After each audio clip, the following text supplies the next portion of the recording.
अब आगे बात करते हैं प्रयागराज की, जहां पर अंतिम चरण पर महाकुंभ की तैयारी। 13 जनवरी से महाकुंभ का होगा शुभारंभ। जमीन से लेकर आसमान तक सुरक्षा के पुख्ता इंतजाम किए गए हैं। आज तीनों अनी अखाड़ों की होगी पेशवाई। वैष्णव साधुओं के अन्य अखाड़ों का आज छावनी प्रवेश। आज सबसे बड़े अखाड़ों की अलौकिक पेशवाई, जहां पर अखाड़े के करीब 774 महामंडलेश्वर होंगे शामिल। अग्नि अखाड़ों के इष्ट देव हैं पवन पुत्र हनुमान और अन्य अखाड़ों से जुड़े 5 करोड़ से ज्यादा श्रद्धालु। अन्य अखाड़ों में है 60 से लेकर 70,000 तक नागा साधु। तो ऐसे में आज पेशवाई और अखाड़ों के करीब 774 महामंडलेश्वर शामिल होंगे।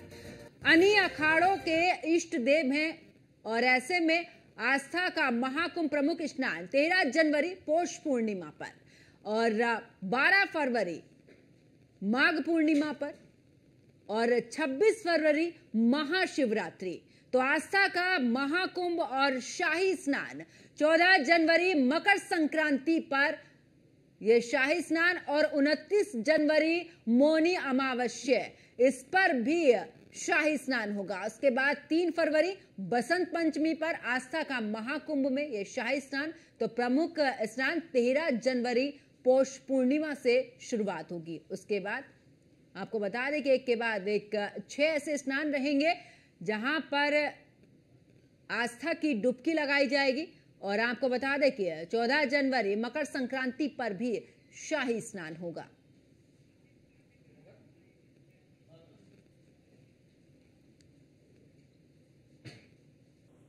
और ज्यादा जानकारी के लिए हमारे संवाददाता आशीष पांडे हमारे साथ में लाइव जुड़ चुके हैं प्रयागराज से। आशीष, प्रयागराज की अगर बात करें, क्योंकि अब ज्यादा समय नहीं बचा है जब शाही स्नान की शुरुआत हो जाएगी और महाकुंभ की वो भव्यता दिव्यता सभी के सामने होगी। फिलहाल अगर तैयारियों की बात करें तो अखाड़ों की पेशवाई भी है और धीरे धीरे अब युद्ध स्तर पर अंतिम चरण है तैयारियों का। जी बिल्कुल, मैं बताना अखाड़े के बाहर जाती अखाड़ा, यहाँ पे कई अखाड़े हैं, जैसे पंचायती अखाड़ा 3 है, रंजनी अखाड़ा है। अगर अखाड़ों की बात करें तो पूरी तैयारियां लगभग पूरी हो चुकी हैं। अब जाहिर सी बात है कि नहान को कुछ ही दिन बचे हुए, 14 जनवरी को पहला मकर संक्रांति का नहान होगा और साधु संतों में काफी उत्साह है। तैयारियों की बात करें तो तैयारियां पहले से भी पूरी कर चुकी गई है जिला प्रशासन और प्रशासन महिला प्रशासन के द्वारा। अब उस दिन का इंतजार है, अब तो कि वो दिन आ गया है, पहला नहान है 14 जनवरी को। तो साधु संतों में काफी उत्साह है और अब शाही स्नान भी, पहला शाही स्नान भी होगा उस दिन। तो जाहिर सी बात है कि अब जो साधु संतों की तैयारी है वो पूरी हो चुकी है। अब केवल 14 जनवरी का इंतजार है जब साधु संत जो है महाकुंभ के शाही स्नान में स्नान करेंगे। बिल्कुल, लेकिन ऐसे में अगर बात करें, क्योंकि इस बार का जो महाकुंभ है वो बिल्कुल अलग होने वाला है और इसको लेकर तैयारियां काफी समय से, चाहे एआई तकनीक के इस्तेमाल की बात कर ले, सोलर लाइट्स की बात कर ले, तो अभी जो तैयारियां हैं आशीष फिलहाल कहां तक पहुंची हैं और अभी कितनी बाकी बची हैं? अगर तैयारियों की बात करें तो तैयारियों का आखिरी पड़ाव है। अब जाहिर सी बात है कि नहान को 3 से 4 दिन का वक्त बचा हुआ है। तो तैयारियां ये कोई अभी तो हो नहीं रही है, काफी पहले से हो रही है। 1 साल से प्रशासन ने पूरी तैयारियों की, मुख्यमंत्री का दौरा भी लगातार 6 से 7 बार मुख्यमंत्री भी महाकुंभ के दौरे पे आए और अधिकारियों के साथ समीक्षा बैठक की और तैयारियों को खुद जाकर के जमीनी हकीकत क्या है, कहाँ पे कैसी तैयारियां हो रही है, कितना काम बचा हुआ है, सभी को खुद मॉनिटर कर रहे थे मुख्यमंत्री। तो जाहिर सी बात है अगर तैयारियों की बात करें महाकुंभ में तो लगभग तैयारियां पूरी हो चुकी हैं।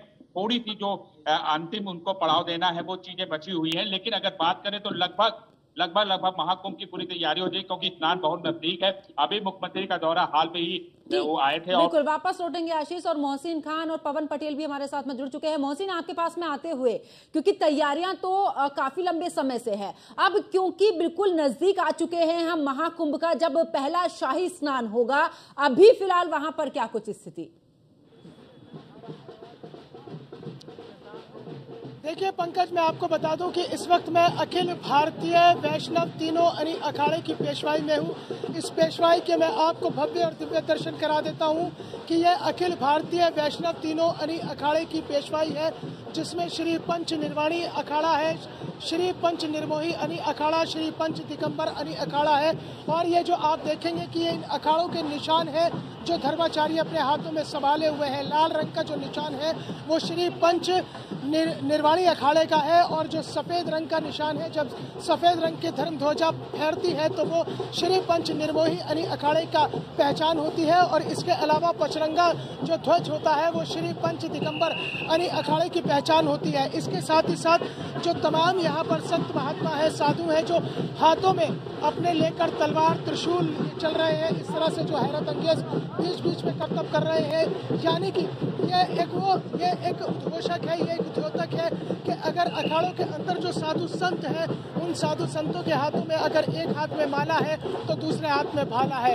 अगर भजन कीर्तन करने के लिए शंकराचार्य जी ने इन अखाड़ों की स्थापना की थी, और इन अखाड़ों में जो भजन कीर्तन के लिए हाथों में चिमटा दिया था तो फिर शस्त्र भी दिए थे और तलवार और त्रिशूल भी दिए थे। यानी कि जब जब धर्म की हानि होगी तब तब जो है अखाड़ों से जुड़े हुए लोग निकल कर आगे आएंगे और धर्म की रक्षा करेंगे। आप देखेंगे कि किस तरह से अखिल भारतीय वैष्णव तीनों अनि अखाड़े में यह हैरत अंगेज करतब करते हुए यहाँ पर तमाम जो साधु संत हैं, सन्यासी है, ये एक संदेश यहाँ से दे रहे हैं कि जब जब धर्म की हानि होती है तब तब। मोहसिन, मैं वापस लौटूंगी, पवन पटेल भी हमारे साथ में जुड़े हैं। पवन, क्योंकि तैयारियां तो अंतिम दौर पर है, ऐसे में प्रेस कॉन्फ्रेंस भी होगी 3 बजे और तमाम जानकारियां जो हैं वो मीडिया के सामने भी रखी जाएगी। बिल्कुल, देखिए अगर हम प्रयागराज की बात कर रहे हैं तो प्रयागराज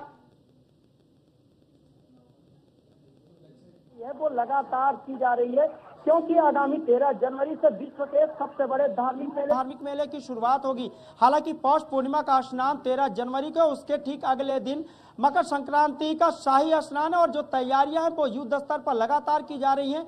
ये कहा जा रहा है कि महाकुंभ के दौरान देश विदेश के कोने कोने से करीब 40 करोड़ से अधिक श्रद्धालु गंगा यमुना अदृश्य त्रिवेणी के संगम में आस्था की डुबकी लगाएंगे, जिनको लेकर एक बेहतरीन खाका तैयार किया गया। और इन लगातार तैयारियों को सीएम योगी आदित्यनाथ द्वारा लगातार मॉनिटर किया जा रहा है। हालांकि जो तमाम व्यवस्थाएं हैं वो जमीनी स्तर पर भी देखने को मिल रही हैं, क्योंकि तमाम ऐसी व्यवस्थाएं की गई हैं जो महाकुंभ मेला क्षेत्र में पूरे भारत को पहली बार देखने को मिलेगी। चाहे हम सुरक्षा की बात करें, अन्य व्यवस्थाओं की बात करें, या तमाम जो अन्य व्यवस्थाएं की गई उसकी बात करें, तो ऐसे में महाकुंभ की जो तैयारी है वो लगातार अभी भी जारी। अगर हम तस्वीरों की बात करें तो हम आपको तस्वीरें दिखाएंगे।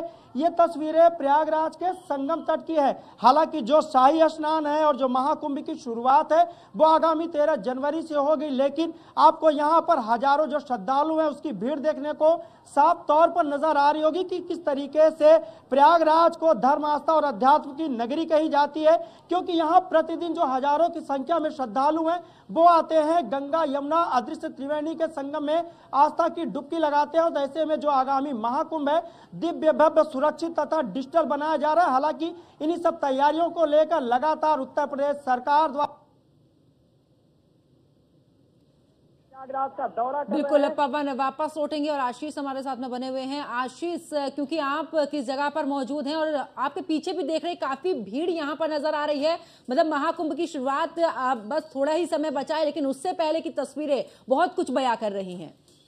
बिल्कुल, ये कलश यात्रा है और इसका आप जैसे